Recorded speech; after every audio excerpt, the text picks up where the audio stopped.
평화운동가이자 디아스포라 공공외교 전문가이신 최광철 대표 모셨습니다. 안녕하세요. 안녕하십니까. 네. 얼마 만에 이렇게 다시 오셨습니까? 예, 9개월 만에 정말 오랜만에 네. 방한했습니다. 어떻습니까? 오시니까. 내 조국 한국은 올 때마다 너무나 좋습니다. 설레는 마음에 왔고요. 네. 또 도착하자마자 날씨가 너무 좋아서 더욱 뭐 화창한 느낌입니다. 기분 자체가. 예. 네. 그 현재 진행하고 있는 네. 한반도 평화법안 HR 3446의 진행 상황은 어떤지 소개해 주시죠. 예, 작년 5월 20일 날 법안이 발의된 이후로 현재까지 총 39명 발의자인 브래드 셔먼 의원을 포함해서 39명의 연방의원께서 지지 서명하셨는데요. 의미가 있는 것은 한국의 보수 정부가 들어선 지난 3월 9일 이후에도 3명의 연방의원들이 더 지지 서명에 동참을 했고요. 의미 있는 분은 텍사스주의 실라 잭슨이라는 14선의 중진의 여성 흑인 의원께서 지지 서명에 동참을 하셨습니다. 그래서 이런 속도로 간다면 올 117기 의회에서 지난번 결의안이었지만 의미가 있었던 한국전 종전선언 결의안 HRES 152를 넘어서는 거의 60명, 70명의 연방의원들이 서명할 것으로 저희는 기대하고 전망하고 있습니다. 그 하원에 그럼 10%가 넘는 건가요? 현재 어떻습니까? 그렇습니다. 하원의 전체 숫자가 435명이니까 네. 현재 39명이면 거의 10%에 다다르고 있는 거죠. 10명에 1명 정도는 이제 한반도의 이슈가 핵심적인 이슈가 어떤 것이 있는지를 인지하고 있다고 생각하시면 됩니다. 예. 기존의 어떤 뭐 결의안 이런 것이 아니라 네. 법안 형태로 이제 상정이 되고 예. 그렇다면 이게 상정 가능한 그래서 표결을 한다든지 그런 네. 시점은 어느 정도로 생각하고 계신가요? 당초 셔먼 의원은 이 법안을 올 봄 정도, 그러니까 3월, 4월에 하원 외교위원회 마크업이라 그러는데 상정한다는 약속을 하셨었는데 네. 아시다시피 여러 가지 정치 지형들이 복잡하게 국내 이슈들이 복잡하게 돌아가는 상황에서 현재 좀 미뤄지고 있지요. 네. 또 더군다나 또 한국 정부에서 종전 선언을 반대하는 그런 공약을 그런 그 발언들을 했던 후보께서 이제 대통령으로 당선되셨고 또 미국 내에서도 한국계 이제 영킴 의원님과 미셸 스틸바 공화당 의원들께서 또 이 법안을 반대하는 그러한 뉘앙스의 그러한 편지도 바이든 대통령한테 보낸 상황에서 하원 외교위원장께서 이 법안을 바로 상정하는 것은 좀 어려운 상황에 직면해 있다라고 보여지는데 그렇지만 셔먼 의원께서는 저희들하고 미팅에서 일부 공화당의 반대 의견이 있지만 이 법안 자체를 지지하는 그런 움직임은 미 연방의원에서 훨씬 더 확산되어 가고 있다라고 하면서 이 법안에 대한 그 상정의 의지를 굉장히 확고히 하고 있습니다. 네. 자, 잠깐 그 시청자들을 위해서 네. 이 한반도 평화운동, 평화법안을 주도하고 계신 미주민주 참여 포럼에 대한 소개를 좀 해주시고 넘어가시죠. 예, 아직 일부 많은 또 국민들께서 아시겠지만 또 모르시는 분들이 아마 대다수있을 것 같은데요. 저희 KPAC, Korean American Public Action Committee, 미주 민주 참여 포럼은 정의, 공정, 평화, 통일, 민주 참여라는 보편적인 가치로 보수와 진보의 이념적 분열을 넘어서서요. 한반도 평화를 위해서 우리가 미국에 살아가는 당당한 모범 시민이요. 유권자로서 한반도 평화의 가치를 미국의 주류사회, 연방의회 그리고 미국의 국민들에게 알려나가는 그런 비영리 단체입니다. 현재 미국 전역에 한 10개의 지부가 있고요. 참여하시는 분들이 한 900여 명에 이르고 있습니다. 예. 그런 의미에서 올 10월에 또 워싱턴 DC에서 평화 컨퍼런스도 준비하고 있는데 그것도 예. 그런 영향력을 확대하는 그런 과정으로 볼 수 있는가요? 예, 그 의미가 뭐가 중요하냐면 잘 아시다시피 해외에 자기 조국을 위해서 해외에서 나가서 사시는 분들 우리가 디아스포라, 그러니까 동포라고 하는데 그런 해외 동포들이 자기 조국의 평화와 안위를 위해서 가장 힘쓰는 나라가 사실 이스라엘 예. 유대인들입니다. 그래서 대표적인 미국에 있는 유대인 단체가 에이펙이라고 유대인 아메리칸 이스라엘리 퍼블릭 어페어 커미티라는 그런 단체가 있는데요. 그 단체가 미국의 주류 사회, 연방과 정부를 움직여서 이스라엘에 관한 모든 정책들을 미국이 지지하게 하는 그러한 아주 모범적인 공공외교의 사례인데요. 저희 KPEC도 그것을 벤치마킹하려고 노력을 하고 있고 그런 맥락에서 워싱턴 DC에서 한반도 평화 법안이 발의된 이 마당에 저희 KPEC 회원들뿐만이 아니라 미주에 있는 많은 평화를 사랑하는 동포들이 한 자리에 모여서 평화의 목소리를 미 연방의회에 전달하려고 하는 그런 계획을 지금 세우고 있습니다. 네. 이 행사가 성사가 되고 네. 성황리에 개최된다면 상당히 역사적인 의미가 있다고 저는 판단이 됩니다. 예, 그렇습니다. 사실은 저희 미국에만 260만의 미주 동포들이 살고 있고요. 해외 760만 해외 동포들이 살고 있지만 우리 한국 국민들께서 그 해외 동포들의 어떤 외교적인 민간 외교관으로서의 가치를 사실 지금까지는 몰랐던 것이 사실이고 또한 해외에 사시는 우리 동포들도 자기가 할 수 있는 공공외교의 주체, 민간 외교관의 당당한 주체가 된다는 것을 잘 인지하지 못하고 있었는데 우리는 분단으로 인해서 우리 한반도의 미래 성장 동력이 막혀 있는 그런 나라입니다. 그래서 한반도의 평화의 가치를 특히 미국이 한반도 문제의 당사국인, 핵심 당사국인 상황에서 미주 동포들이 당당한 유권자로서 그 지역의 연방의원들과 주류사회에 알려나가는 것은 너무나도 중요하고요. 이것이 한번 이루어진다면 우리 김기수 부장님 말씀하신 것처럼 역사적인 새로운 시작이 될 거고 이것들이 계속 이어진다면 이제 우리 한반도 분단이 해결되고 남북미 교류 협력이 이어진 이후에도 굉장히 중요한 한미 양국의 그 브리지 역할을 할 수 있는 중요한 어떤 행사라고 생각이 듭니다. 네. 그뿐만 아니라 이제 한반도 평화 공공 외교센터 설립 네. 이것도 추진 중이라고 하시는데 그 공공 외교와 관련해서 해외에서 이런 그 싱크탱크 네. 이런 것들은 아직은 명실상부한 싱크탱크는 없는 것 같은데 어떻습니까? 그 위상과 역할이 이걸 어떻게 생각하고 계신가요? 예, 우리 많은 외교관 그리고 우리 정부 당국자, 대한민국은 4대 강국에 쌓여 있습니다. 그래서 외교가 가장 중요한 나라이고 그 외교 중에서도 미소 냉전 시대 이후에 현재 미중 패권 시대에 있긴 하지만 미국이 전 세계의 어떤 패권을 갖고 있는 최강대국인데 특히 한반도 문제에서는 미국의 영향력은 막강하다고 할 수 있지요. 그런데 아쉽게도 우리가 항상 문제로 지적되고 있는 것이 우리 한국의 정책, 한국을 어쨌든 우리의 정책을 지지하고 옹호해주는 그러한 어떤 그 뭐라 그래나요? 그런 싱크탱크 네. 또 어떤 연구소 이런 것들이 월등하게 부족한 게 지금 문제입니다. 사실 USIP라고 일본하고 비교하면 맞습니다.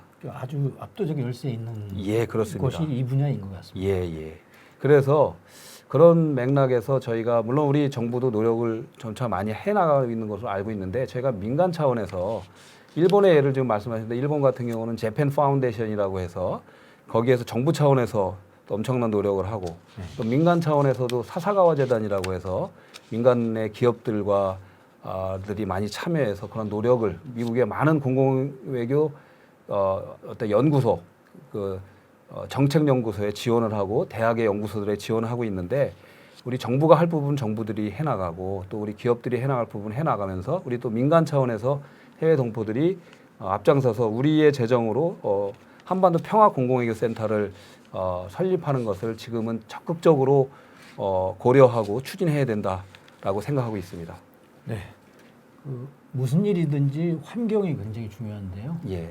우크라이나 전쟁이라든지 혹은 뭐 한국은 또 윤석열 정부로의 네. 교체 이런 평화 공공 외교를 펼칠 수 있는 환경의 변화가 좀 있는 것 같습니다. 예. 그 전에 이제 문재인 정부가 펼쳤던 한반도 평화 프로세스에 대한 네. 또 그런 큰 흐름 속에서 공공 외교를 펼쳐 오셨는데 그 부분에 대한 평가를 좀 어떻게 하고 계신지. 저희 미주 동포들 차원에서는 우리 뭐 한국 정치 상황에서 여러 가지 뭐 국내 이슈 또 그 당파적인 어떤 그 대결 상황에서 현 정부 전 정부에 대한 이 평가들은 다 이렇게 틀려질 수 있지만 분명한 것은 한반도 평화 프로세스에 대한 어떤 전 국민적 지지는 저희가 알기는 86% 이상이었고요. 네. 또 해외 동포들도 그 한반도 평화에 대한 전쟁은 안 되고 평화로 한반도에 평화를 가져오는 그러한 정책에 대해서 적극적으로 지지하는 분위기가 다수고요. 네. 또 그런 것들을 저희는 이제 미 연방에 정확하게 그런 한국민들의 뜻을 전달했고 우리 코리안 아메리칸의 뜻도 전달했습니다. 그래서 제가 볼 때 윤석열 이제 정부가 이제 출범을 했는데 물론 선거 과정에서는 자기 진영의 표를 얻기 위해서 어떠한 좀 그 강경한 이런 발언들을 해 나갈 수는 있었다고 보여집니다. 그렇지만 한 국가를 통치하는 대통령은 헌법 62조에 명백하게 제시가 됐듯이 대통령은 한반도의 평화로운 통일을 위해서 맡은 바 책임을 다해야 하는 그런 의무가 있거든요. 그래서 아마 윤석열 우리 대통령께서도 우리 한반도 평화를 위해서 문재인 정부가 추진했던 그런 한반도 평화 프로세스를 많은 부분 이어받지 않겠나 저희는 그렇게 예상을 하고요. 그것이 또 어떻게 보면 미국의 정부와 미국의 의회의 뜻이기도 합니다. 네. 만약에 북한과의 대결을 계속 진행하면서 북한을 중국으로 이 미중 패권 시대에 중국 사이드로 붙이는 그러한 미스테이크를 범했을 때 그 국익에 대한 손실은 우리에게 다 오기 때문에 미국도 그런 한반도 평화 프로세스를 적극 지지하는 것으로 저는 이해하고 있습니다. 그 상당히 좀 복잡한 구조 같은데요. 예. 그 바이든 정부가 이 윤석열 정부에 대해서 어떤 기대와 네. 또 시각을 갖고 있는지 물론 그것이 아직 이제 드러나지는 않았는데 네. 그 부분에 대한 어떤 뭐 힌트나 네. 그런 의견이 있으신가요? 일단 이제 이 보는 시각에 따라서 아마 그 많이 틀리고 또 한국의 언론들도 보도를 조금 이렇게 틀리하는 것 같은데 일단은 저번에 인수위 쪽에서 그러니까 네. 박진 의원하고 아마 현재 이제 윤석열 정부의 외교안보 라인에 지금 포진되실 분들이 이제 미국을 방문한 거로 알고 있어요. 네. 그 당시에 이제 제가 듣기는 바이든 대통령과 특히 국무부 장관 노의 면담을 요청했는데 이게 이루어지지 않은 거로 알고 있어요. 근데 뭐 그걸 만났다 안 만났다가 중요한 건 아니지만 미국이 왜 그랬을까라는 걸 한번 보아야 되는 거고 이번에 또 며칠 전에 취임식 하셨을 때 네. 그때도 어쨌든 부통령이 올지 정도는 오실 줄 알았는데 또 부통령의 부군께서 오셨고 네. 그런 부분에서 조금은 우려스러운 부분이 있는데 분명한 것은 우리나라의 대통령이 누가 되든 미국은 한미 동맹의 일단 굳건한 토대에서 우리나라 정부를 존중해야 하고요. 또 우리 정부는 모든 그 동북아 정책을 또 미국과 협력할 필요가 있기 때문에 네. 바이든 행정부의 그 뜻들을 잘 서로 긴밀히 소통하면서 서로 그 합의점들을 펼쳐가는 것이 좋다고 봅니다. 네. 그리고 이제 하나는 막 말이 나왔으니까 말씀드리면은 5월 21일 날 이제 바이든 대통령이 방한을 하시는데 네. 그 다음 날 문재인 대통령을 또 면담을 한다라는 발표가 있었지 않습니까? 네. 사실은 이것은 그동안의 선례를 볼 때 어떻게 보면은 현 대통령을 만나고 이게 퇴임한 대통령을 만난다는 건 사실 외교적인 또 결례가 될 수 있다는 그런 그렇습니다. 네. 이것도 되는데 그럼에도 불구하고 그 만남을 추진한다는 것은 미국 정부가 문재인 대통령의 한반도 평화 프로세스에 대한 그런 그 경험과 노하우와 이런 것들 높이 산다는 거예요. 그리고 저는 사실 더 나아가서 곧 하원 외교위원회에서 청문회 북한 정책 청문회가 내일 있습니다. 내일 네. 하원 외교 한국 시간으로는 내일입니다. 내일. 그러니까 내일 그러니까 워싱턴 시간으로 네. 12일 목요일 날 4시거든요. 4시. 네. 예. 그래서 그거는 무엇을 의미하냐면 바이든 대통령 방한 전에 또 미국에서는 하원 외교위원회가 외교의 한 중요한 축을 차지하고 있거든요. 어떤 이 북한 정책에 대한 전반적인 어떤 그것을 한번 검토하면서 바이든 대통령에게 그런 의견을 전달하지 않을까. 그래서 저는 이 일련의 이러한 지금 계획된 과정들이 남북미 간의 좋은 어떠한 그 새로운 대화의 시작으로 이어지지 않을까라는 생각인데 그거는 이따가 이제 미국 정치 상황과 함께 말씀을 드리도록 하겠습니다. 그 예측을 한다면 예. 바이든 대통령이 문재인 대통령을 22일 날 만나서 예. 중재자 일단 어떤 북한과 김정은의 상황이 어떤지 진솔한 어떤 조언을 들고자 하는지 네. 아니면 조금 더 그보다 나서서 어떤 뭐 특사 역할이라든지 네. 이런 데까지 나갈 수 있을 것 같습니까? 어떻습니까? 뭐 제가 거기까지 예측한다는 건 쉽진 않은데 일단은 그 답변을 드리자면 일단 미국의 이제 정치 상황을 좀 보셔야 되는데 현재 바이든 대통령의 지지율이 굉장히 지금 낮은 상황입니다. 네. 미국의 특히 인플레이션이 너무 심해서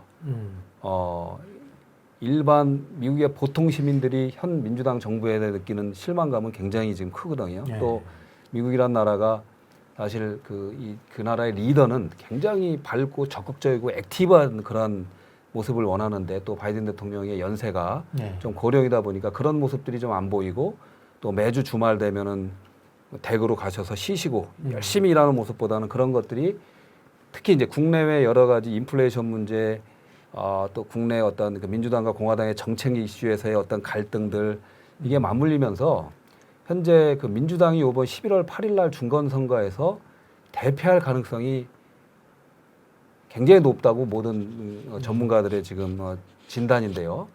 오바마 행정부가 재선을 할 때 그때 당시에 68석 정도를 아마 잃은 거로 알고 있는데 지금 그 이상 잃을 가능성도 있다.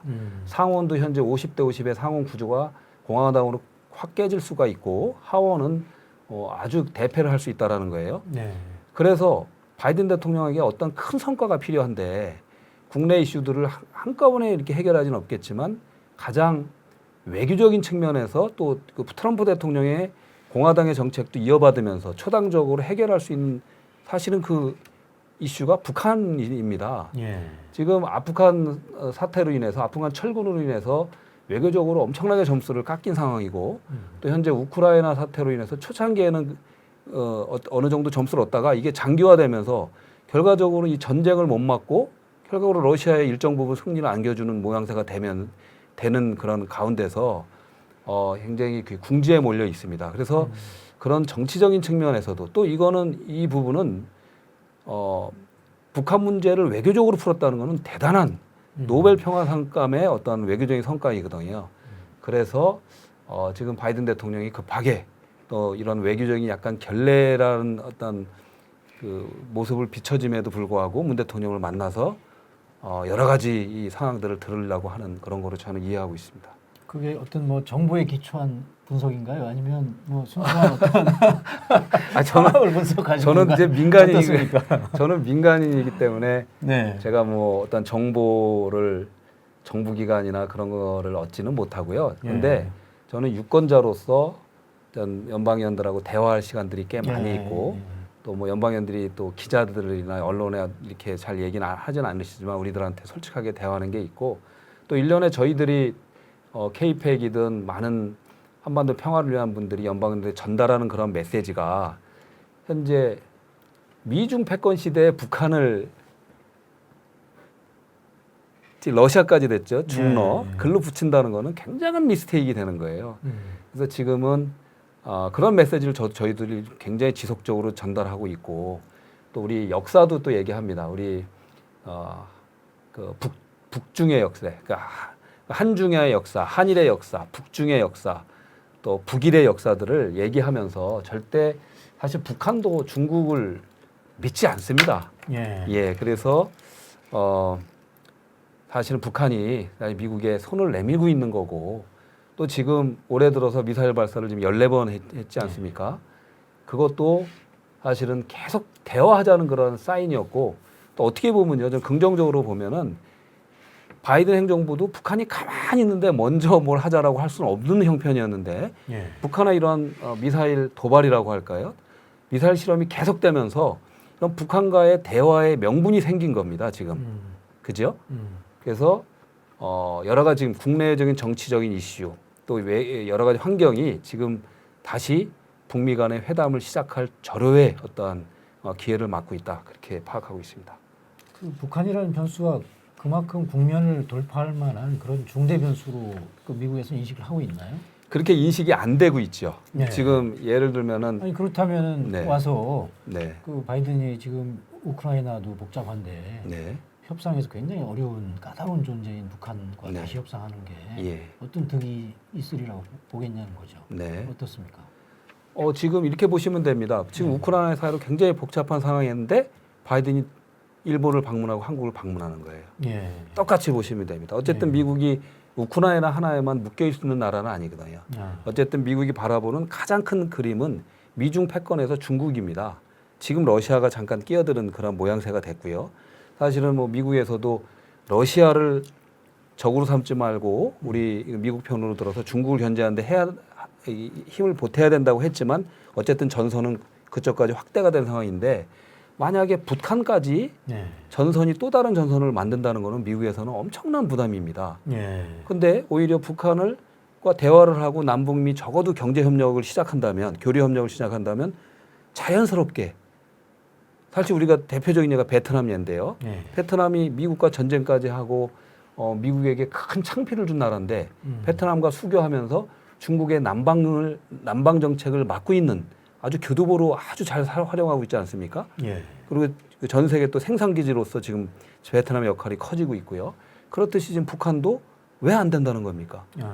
미국은 적이었던 영국과 독립 전쟁을 했던 나라예요. 영국이 하도 못 살게 굴어서. 근데 영국과 지금 혈맹 관계고요. 또 더 나아가서 일본 진주만을 폭격하고 미국을 공격했던 나라를 쑥대밭을 만들어서 망하게 해버려야 되는데 분단을 시켜야 되는데 일본을 변화시켜서 미일 동맹을 강화해서 동북아의 핵심 축으로 만들지 않습니까? 베트남을 이제 그쪽에서 포지션을 뒀고 북한도 그렇게 할 수 있어야죠.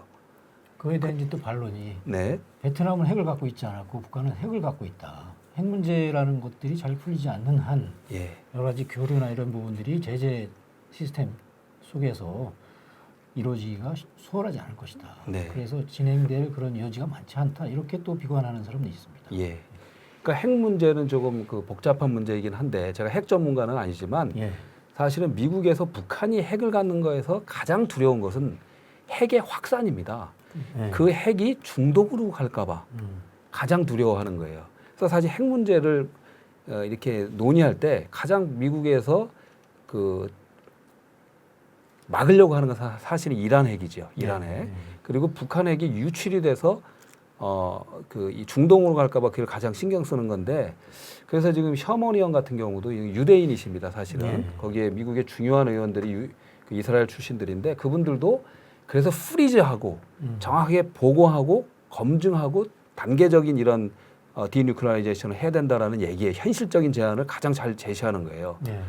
그리고 북한 핵이 유출되지 않게 그리고 장기적으로는 이렇게 보시면 됩니다. 이게 뭐 분명히 한반도에는 비핵화가 돼야 되지만 사실 현실적으로 인정은 안 하지만 핵을 갖고 있는 나라들의 관리들은 그 핵의 확산을 방지하는 데 미국이 관리하고 있는 거거든요. 인도든 뭐 파키스탄이든 그런 모든 나라, 이스라엘도 마찬가지고요. 그래서 그런 측면에서 미국의 더 관심 사항은 거기에 있다. 확산의 방지에 있다라고 보여집니다. 비핵화 관련해서 이제 나눌 얘기는 많은데 이제 오늘의 초점은 또 그 부분보다는 다른 측면이 있는 것 같습니다. 일단 또 미국에서 의회를 상대로 한 그 디아스포라 공공외교를 또 하시고 계시고 또 빈번한 접촉에서 토론도 많이 하시니까 미국의 어떤 정치적 상황, 그리고 미국이 한반도를 어떻게 보는지 이런 소식들도 많이 전해주시면 시청자들한테 도움이 될 것 같습니다. 일단 아까도 앞에도 말씀 주셨지만 이 미국의 어떤 정치 상황, 특히 11월 중간 선거, 우크라이나 전쟁 이후에 이 부분에 대해서는 굉장히 복잡하고 상황이 좀 불리하게 돌아가는 것 같습니다. 어떻습니까? 조금 더 설명을 추가해 주신다면. 그렇습니다. 현재 그 민주당이 이제 뭐 아주 굉장히 그 뭐 예석 차이로 이제 어떻게 보면은 하원에서는 다수당을 유지하고 있고 또 상원은 50대 50인데 해리스 부통령이 이제 그 권한을 갖고 있죠. 그렇기 때문에 다수당인데 보통 미국의 중간 선거는 집권당의 패배가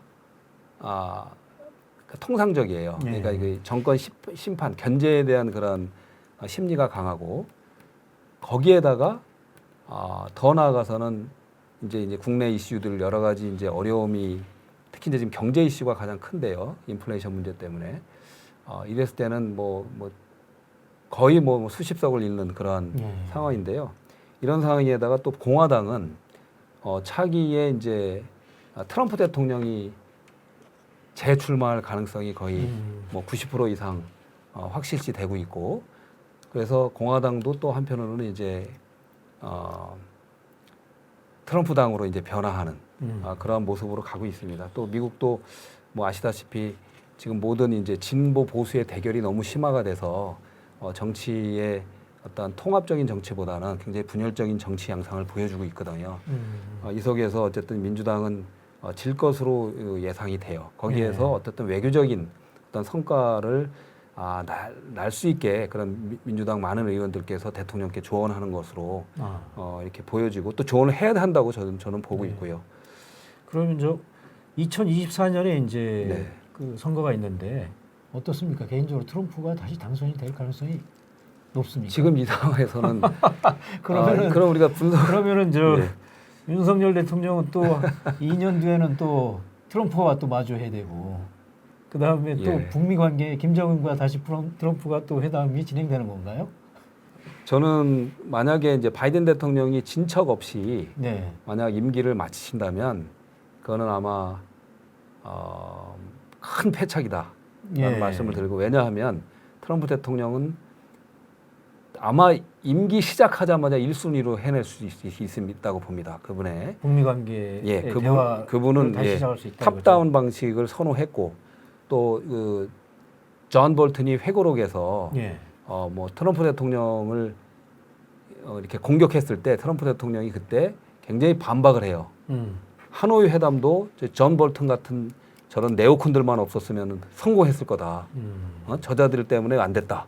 그거는 뭐냐면 사실 미국은 두 가지 세력이 있다고 보면 됩니다. 사실 뭐 종전선언을 반대하고 또 북미 수교를 반대하고 북을 이제 악의 축, 외교의 대상으로 삼지 않는 네오콘적인 입장이 있는 반면에 그 네오콘적 입장은 사실 동북아의 어떤 우리의 분단 속에서 주로 한국과 일본과 대만과 이런 나라들의 군수품을 무기 경쟁이 되는 거죠.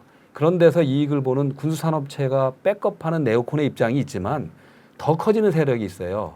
그게 뭐냐면 짐 로저스 같은 시장주의죠. 시장 경제를 통해서 그러니까 북과 남북미가 교류해서 이 길을 뚫어내고 그죠? 물류의 길을 뚫어내고 인적인 교류를 떼어내서 그래서 이익을 보려고 하는 시장에 기초한 자유시장 경제를 기초로 하는 그러한 세력이 있는 거거든요. 그러니까 북한에 미국의 기업들이 들어가고 북한의 인프라를 구축하는데 많은 기업들이 참여하고 또 영향력을 가지면서 장기적인 이익을 가지려고 하는 이 두 가지의 세력이 지금 계속 어떻게 보면 이제 컴핏하는데 그전에는 네오콘적 입장이 더 강했던 겁니다. 그래서 사실 공화당뿐만 아니라 지금까지도 사실 민주당의 의원들도 많은 부분이 북한은 그냥 악의 축 그리고 뭐 대화 상대 아니고 북한과 대화를 하면은 그 북한에게 뭐를 이렇게 선물을 준 것처럼 그런 메시지로서 아예 이 분단의 이런 대결 구도를 고착했던 그런 세력이 있었던 거예요. 그 의원들이 뭐 그 군수산업체에서 지원을 받든 아니든 그런 영향력, 그런 목소리가 컸기 때문에 미국의 싱크탱크나 많은 연구기관도 그런 분위기를 보느라고 제대로 된 그 입장을 내지 못했는데 이제는 미국 내에서도 그런 목소리가 나오기 시작한 겁니다. 특별히 한반도 평화법안이 나오기 시작하면서 그런 목소리들이 싱크탱크에서도 이제 나오기 시작하는 거예요. 그래서 큰 의미가 있다. 우리 브레이 셔먼 의원께서 발의한 한반도 평화법안은 굉장히 큰 의미가 있다고 저는 보고 있습니다. 네. 공공외교가 이제 또 여러 가지 지금까지 말씀 나눴듯이 여러 환경 속에서 또 변화 발전하는데요. 어떻습니까? K-팩은 이제 앞으로는 2기가 될 것 같은데요. 네. 어떤 과정을 거쳐서 또 발전해 나갈 수 있을까요? 사실 도산 안창호 선생님께서 정말 그 오래 전에 미주 한인 조직을 하려고 우리 독립을 위해서 조직을 하려고 많은 힘을 쓰셨는데 결과적으로 120년 우리 미주 한인 이민 역사상 한반도 내 조국이 독립은 이뤘지만 또 분단이 돼서 진정한 독립을 이루지 못했지 않습니까? 그래서 이런 움직임들을 저희가 다시금 시작한 게 이제 6년 차가 됐는데 아직도 뭐 아주 부족합니다. 그래서 저희가 볼 때는 많은 분들 또 새로운 분들이 이렇게 오시고 또 어떤 이렇게 뭐 차세대라든가 또 각 지역에서 새로운 분들이 합류하시면서 이게 점차적으로 커가고 있지만 정말 사람을 조직한다는 것이 얼마나 힘들고 내가 한반도 전문가가 아니라 저는 이제 진정한 이 평화를 위해서 활동하는 활동가들을 조직하는 조직가가 되고 싶다라고 말씀을 드린 적이 있는데 그 길은 굉장히 힘들고 오랜 시간이 이제 드는 것 같습니다. 그래서 저도 이제 6년 차가 됐는데 지치고 힘들고 하는 마음입니다. 그래서 제가 감사한 우리 K-팩의 수많은 이사님들, 우리 보드 멤버와 회원들의 회비로 저희는 뭐 어느 정부든 정부 지원을 단일원도 받진 않고 네. 우리들의 회비와 도네이션으로 활동을 하는데 참여하시는 거 한 분 한 분 K-팩의 임원님들과 이사님들께 감사를 드리고 또 미 전역에 저희가 올해 안에 20개의 지부를 설립한다라는 게 저희 목표예요. 현재 10개인데. 그래서 저번에 한 4월 한 2주인가요? 3주 전에 요세미티에서 K-팩 리더십 워크숍을 했는데 거기서 저희 결의가 올해 조직을 좀 더 조직에 박차를 가한다. 라는 속에서 저도 빨리 이제 새로운 리더들이 나오셔서 저도 좀 은퇴를 하고 뒤에서 좀 돕고 그랬으면 하는 것이 간절한 소망입니다. 거기서 제가 주목하는 건 특히 젊은이들이 네. 이 행사에 많이 참여하고 예. 또 그 보람도 없고 역할도 하는 것 같습니다. 이번에 또 뭐 모교에서 강의도 하고 그러셨는데요. 어떻습니까? 이 새로운 세대들도 좀 많이 참여합니까? 아니면 기성 세대들이 좀 위주로 되고 있습니까? 어떻습니까? K-팩은 일단은 젊은 그 동포 사회에서는 굉장히 참여자가 젊은 세대에 속한다는 말씀을 많이 듣습니다. 근데 동포사는 저도 젊다 그래요. 그러십니다. 그래서 동포사에 이제 열심히 봉사하시는 분들이 뭐 60대, 70대 어르신들도 많이 계시거든요. 그게 우리나라의 어떤 인구의 어떤 감소의 문제, 여러 가지 복합적인 문제가 있겠지만 해외 동포 생활에도 조금 이렇게 노쇠화되는 부분은 있어요. 그래서 저희가 젊은 차세대들을 이런 한반도 평화운동에 참여시키는 건 너무나도 중요해서 저희가 같이 협력하는 단체가 또 우리 동부에 우리 그 AAYC라고 우리 고등학교 대학생들로 이루어진 그러한 우리 좋은 모임들도 있죠. 거기는 학생들이 한국의 날, 한복의 날도 뭐 이렇게 지정을 하려는 노력을 하고요. 또 김치, 또 중국이 한복과 김치의 역사 침탈을 하려고 할 때, 또 일본이 역사 침탈할 때 그거에서 맞서서 학생들이 또 노력해주는 그러한 조직들도 저희가 협력을 하고 있고, 그래서 향후 저희들도 목표는 우리 K-팩 주니어라든가 이런 조직들을 그 각 지역의 네트워크를 확대해가면서 참여시켜서 그 조직도 우리가 구성하는데 우리가 주체가 되지 않고 그분들이 주체가 돼서 청년 학생들이 설립해가는데 도움을 주는 것도 큰 목표 중에 장기적인 목표 중에 하나라고 볼 수 있습니다. 이 용어가 좀 어렵습니다. 디아스포라, 평화, 공공외교. 그 젊은이들한테 이렇게 어떻게 설명하면 제일 빨리 이해를 하던가요?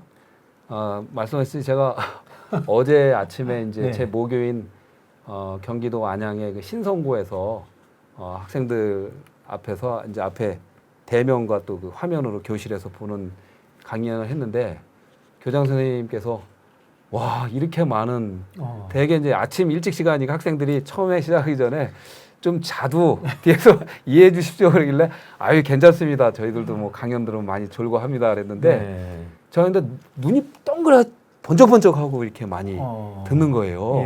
뭐라고 얘기하셨길래 그렇게 관심을 갖던 저는 거예요? 일단은 뭐 제 얘기를 하는 거는 너무 식상한 것 같아서 처음에는 제가 미국에 유학을 가서 또 회사를 차리고 또 지금 이 평화 공공연을 하는 전반적인 거를 얘기해 달라고 했는데 저는 제 소개는 이제 한 10분 정도 하고 한 45분 정도를 이 공공외교에 대해서 설명을 했거든요. 그리고 이제 청년들한테 말씀이 세계는 너무 넓으니까 내가 지금 공부를 잘하든 말든 그거에 스트레스 받지 말고 공부를 못하면 다른 쪽에도 소질이 있다. 그리고 여기서 안 되면 도전을 하라.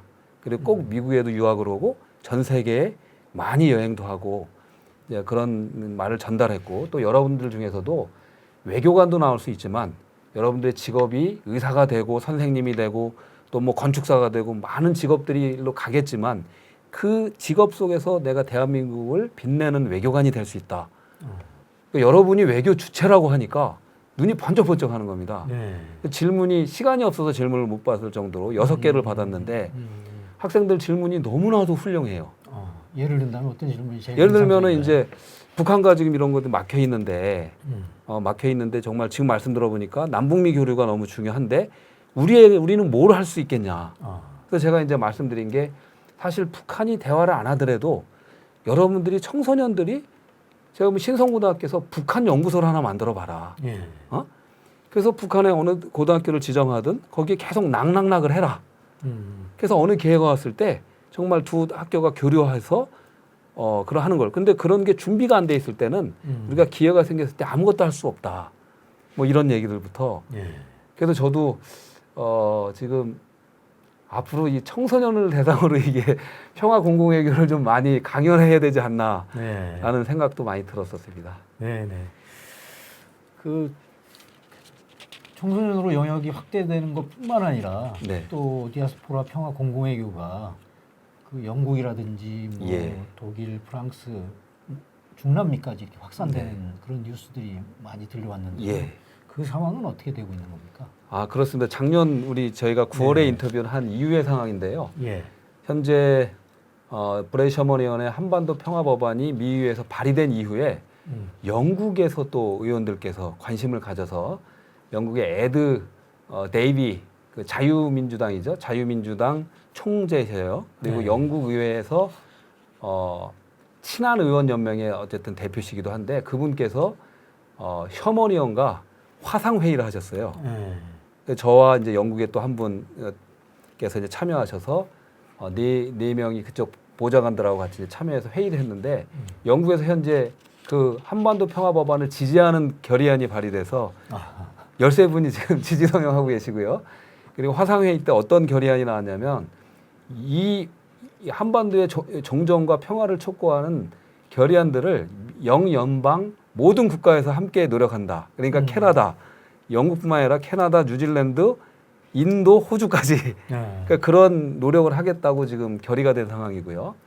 또 하나는 이것은 이제 작년에 우리 한국의 국회 평화 외교 포럼이라는 그 의원님들의 그 어떤 모임이 있는 걸로 알고 있는데 거기에서 프랑스를 방문한 걸로 알고 있습니다. 김경엽 국회 평화 외교 포럼의 대표님 김경엽 위원님을 필두로 해서 그분들이 가셔서 프랑스 상원과 미팅을 했을 때 그 종전선언 결의안과 평화법원에서 얘기했더니 그거를 프랑스 상원에서 올해 1월 5일 날 만장일치로 한국전 종전선언 결의안을 통과시켰어요.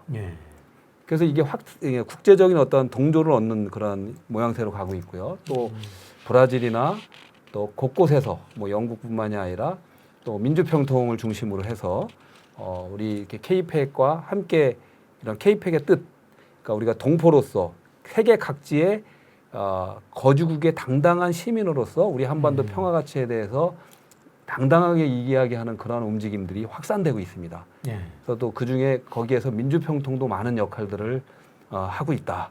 그래서 굉장히 자랑스럽게 생각하고 있습니다. 마지막으로 디아스포라 평화 공공회교에 대한 어떤 소신과 또 당부 말씀, 예를 들어서 뭐 국내 또 해외 또 심지어 북한까지 좀 이거 아마 보고 있을 겁니다. 언젠가 보실 텐데요. 그 당부 말씀 한 말씀 해주시죠. 사실 공공외교라는 개념은 굉장히 생소합니다. 그리고 지금까지 우리나라도 이제 2010년에 공공외교 원년을 선포했고요. 많은 또 노력을 이제 정부 당국에서 하고 있는데 그럼에도 불구하고 아직 공공외교의 주체를 이제 정부 당국으로만 이렇게 한정해 있는 어떤 전통적인 공공외교의 개념에 있잖아요. 약간은 이렇게 빠져 있는데요. 저는 말씀드리게 공공외교의 대상만 확대하는 것이 아니라, 그러니까 외교의 대상만 확대하는 것이 아니라 외교의 주체도 확대해야 된다. 그래서 우리 김기수 기자님도 말씀하셨듯이 신공공외교의 시대다. 그래서 공공외교의 주체가 이제 정부뿐만이 아니라 국회, 의회, 또 시민단체, 지자체, 더 나아가서 국민들이 참여하는, 더 나아가서 동포가 참여하는. 우리나라가 지금 한국의 인구가 5,200만이잖아요. 북한이 2,500만입니다. 또 해외 동포가 거의 800만에 이릅니다. 이 해외 동포들을 결코 우리 한국 국민들, 한국 정부, 한국 국회에서 아웃사이더로 만드시면 안 된다는 거예요. 왜냐하면 그 동포들은 소중한 외교 자산인 것이 비록 외무고시를 보고 외교 공부를 안 하고 정책에 대한 공부가 조금 현재 덜 돼 있지만 이분들은 내 조국에 대한 사랑과 관심으로 가득하고요. 또 각 전 세계에 거주하는 거주국의 정치, 경제, 사회, 문화 제도를 아주 완벽하게 아는 분들이에요. 그러니까 자연스러운 외교의 자산인 것입니다. 그래서 해외 동포들을 소중하게 여겼으면 좋겠다. 그래서 오늘 이 자리에서 말씀드리는 건 아니지만 우리 정책 당국자 그리고 국회에서 복수국적, 이중국적을 신속히 허용해야 되는 걸 적극 검토를 해야 돼요. 지금 이렇게 급격하게 변하는 세상에서 해외 동포들은 소중한 우리의 자산이에요. 지금 흔히 얘기하면 동문회도 옛날에는 이러지 않았습니까? 옛날에는 뭐 서울 본교, 뭐 지방 분교에서 학교도 똑같은 대학인데 고대, 뭐 연대, 뭐 다 이렇게 분교 본교했는데 따로 생각을 했잖아요. 지금은 프로그램을 뭐 이수과정이 있잖아요. 거기에 뭐 학교 이수과정, 뭐 온라인 이수과정도 이런 모든 분들을 다 동문으로 다 포함하는 플러스 정치를 합니다. 그게 왜 그러냐면 그렇게 많은 사람을 함께 했을 때 더 많은 큰 힘을 발휘할 수 있기 때문이거든요. 근데 이것을 우리가 어쨌든 그 이중국적 문제를 허용하지 않고 우리가 국수적인 입장에서 이거에 한정돼 있다면 큰 국가적인 손해다. 근데 우리는 이 문제가 저희가 알고 있어요. 분단의 문제이죠. 한국의 아들, 딸들은 군대를 가고 봉사를 해야 되는데 해외 나가 있는 분들이 이제 군대의 문제. 그러니까 이것도 다 분단으로 기인을 하는 거예요. 그래서 남북미가 교류가 시작되고 우리가 이게 4차 산업혁명 시대 때 보병의 시대가 아니기 때문에 정말 필요한 모병제가 된다면 이중국적 문제는 금방 풀어나갈 수 있을 텐데 그것도 한국의 나중에 남북미 교류 협력이 될 때까지 기다리는 게 아니라 해외 동포를 우리의 강한 이 주류로 만들기 위해서 우리로 포용하기 위해서 하는 기본적인 준비들을 국회와 정부 당국에서 해주셔야 된다라고 저는 부탁드리고 싶습니다. 네, 매번 올 때마다 이렇게 내일신문에 모셨는데요. 네. 그때마다 풍성한 소식을 이렇게 갖고 와서 소개해 주셔서 네. 대단히 감사합니다. 다음에 오실 때 또 이런 좋은 소식 기대하겠습니다. 예. 감사합니다. 아니 내일신문에 정말 감사드리고요. 우리 해외 동포들이 진행하는 이런 평화공공회의 활동을 거의 잘 모르시거든요. 네. 근데 이거를 함께 알고 관심을 가져주셨을 때 저희도 힘이 되고 또 이 일은 함께 할 때만이 그러한 성과가 나는 함께하는 일입니다. 그래서 저는 내일신문이 이런 기회를 주시고 우리 국민들에게 알릴 수 있는 이런 소중한 기회를 주셔서 너무너무 감사하게 생각하고 우리 K-팩 모든 회원들을 대신해서 감사 말씀드립니다. 아유, 감사합니다. 구독과 좋아요 버튼을 눌러주세요.